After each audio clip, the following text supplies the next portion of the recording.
They tried to kick me out. But that day started my comeback. Chapter 1: The blow I didn't see coming.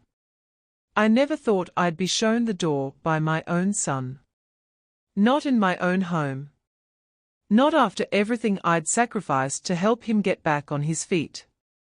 My name's Malcolm Reed.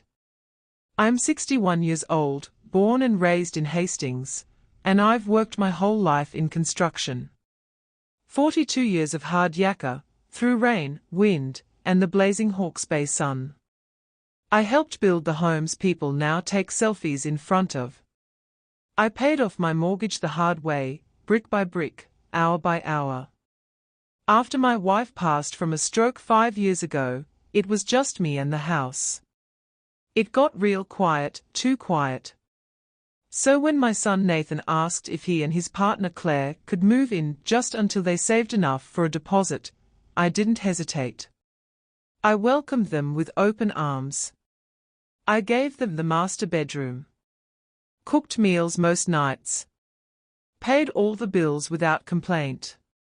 I thought, this is what family does, But slowly, things started shifting. Claire didn't talk much to me. Nathan was always too busy for a proper chat. And last Friday, I came home from my walk to find them both sitting in the lounge, faces tense, like they'd rehearsed something. "Dad," Nathan said, not meeting my eyes. "Claire and I have talked, and we think it's time you move out. We need our own space, for our future."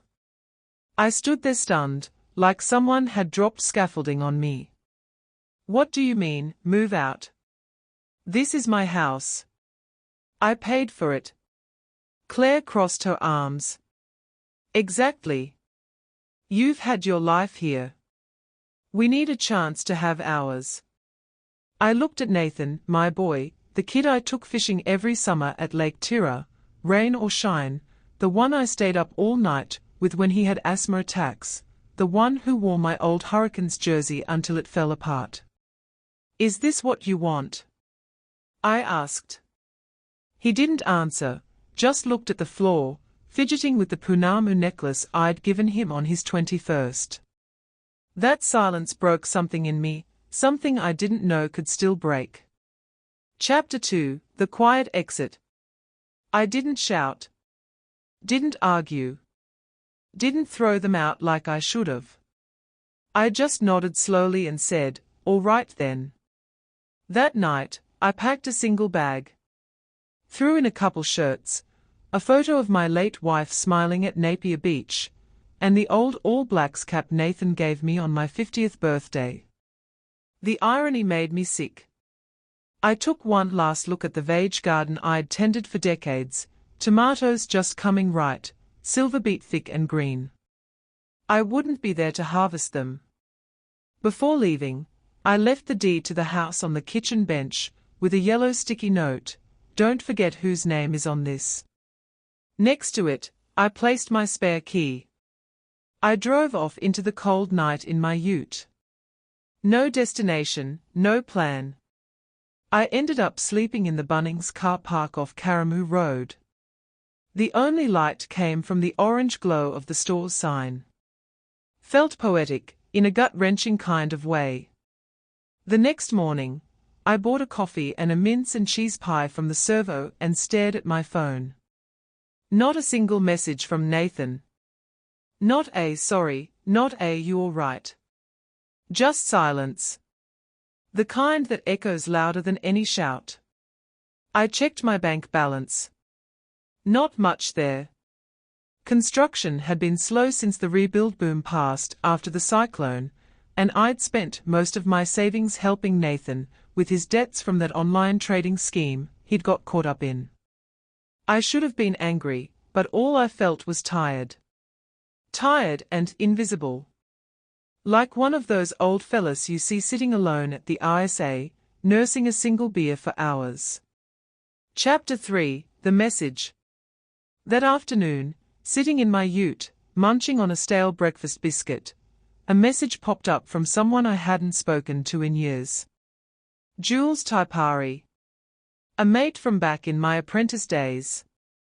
We'd lost touch after he moved up north. Malk. Heard through the grapevine you've had a rough go. Bumped into Jonesy at the hardware store yesterday. He told me what happened. We're short 2 hands on a crew up in Gisborne. It's renovation stuff, heritage work on some of the old colonial buildings. Good pay. You keen? I blinked. Gisborne. That was hours away, past the Mohaka Viaduct, across the Waiaoa Plains. But it was also a fresh start, away from the shame I felt every time I thought about having to tell my mates at the local that I'd been kicked out by my own flesh and blood. I replied, I'm in. When do you need me? Monday. Be here by Sunday, Arvo. You can kip at mine till you find a place. Bring your boots and your chili bin. The fish are running good off Tatapuri. I stared at the screen, then at the road ahead.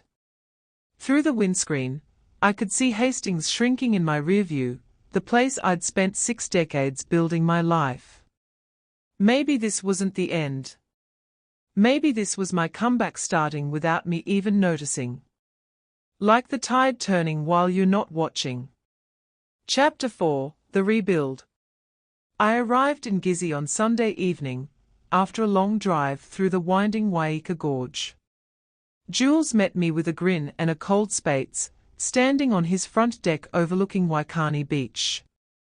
He looked older, greyer, his face weathered like macrocarpa fence posts, but the same sharp spark in his eye. Still got that stubborn streak? He asked. Stronger than ever, I replied, clinking bottles. We got to work the next morning, restoring an old Maori community centre that had been half forgotten after Cyclone Gabrielle. The work was hard, but it gave me back something I didn't know I'd lost. Pride. The crew was young, full of fellas in their 20s with flash tattoos and fancy work boots, but they listened when I spoke. They respected my experience. My advice didn't fall on deaf ears like it had at home. When I suggested a better way to restore the Kauri panels without damaging them, they actually took it on board. By week 3, Jules asked if I'd consider becoming site supervisor. The current guy was moving to Australia for the mining money. I accepted without blinking. I rented a small bark, just off the beach in Wainui. Simple, but it felt like mine. Every morning, I'd have my Weet-Bix on the porch, watching the sun rise over the Pacific. Every nail, every timber beam I touched on site felt like a metaphor. I wasn't just fixing a building, I was fixing myself. I started joining the lads for Friday beers at the Tatapuri Fishing Club. Started fishing again on Sundays. Met a bloke who taught me how to dive for pua. At 61, I was learning new tricks. Chapter 5, The Return on My Terms. 6 months later, I was earning more than I had in years. Sleeping better. Laughing again. I had a crew that felt like family, and for the first time in a long time, I wasn't walking on eggshells in my own home. I'd even started putting a bit aside each week for a small deposit on a place of my own. Then, one night, while I was grilling some fresh snapper I'd caught that morning, Nathan called. Dad. I'm sorry. Claire left. Said she couldn't handle the stress of the mortgage. And I shouldn't have asked you to leave. I was an idiot. I listened quietly as the fish sizzled on the barbie. The house is too quiet now. Just like you said it was after Mum died, he continued, his voice cracking. I don't expect you to forgive me, he said. But I miss you. Would you consider coming back? Just for a cuppa. I paused, looking out at the waves rolling onto the shore, as the last light faded behind the hills. No, son. I won't come back to that house. Because I'm not the same man you pushed out. I let the words sit in the silence. That Malcolm Reed died the night he slept in his ute at Bunnings. I heard him start to sob. But you're welcome to come visit me in Gisborne when you're ready to talk properly. The fishing's good, and I've got a spare room now. He agreed, through tears. That weekend, he drove up. We didn't fix everything in one go. Some wounds take time. But we sat on my little deck, with 2 beers and the sound of the ocean. And we started rebuilding, not just our relationship, but a new understanding. That night, after he'd gone to bed, I sat out on my deck, watching the waves roll in under the moonlight. I raised a glass to the comeback I never saw coming. Sometimes, getting kicked out is the push you need to find out who you really are. And this time, I wasn't just surviving. I was building again, but this time, it was my life. Sometimes the strongest foundations are built after everything's been knocked down. Join us next week, when we share another story that might just give you the courage to start your own comeback. If this story moved you, don't forget to like the video, share it with someone who needs to hear it, and most of all, subscribe to the channel so you don't miss the next emotional comeback. I'm Luca Mackin, and I'd love to know what kind of story you want me to tell next. Let me know in the comments below.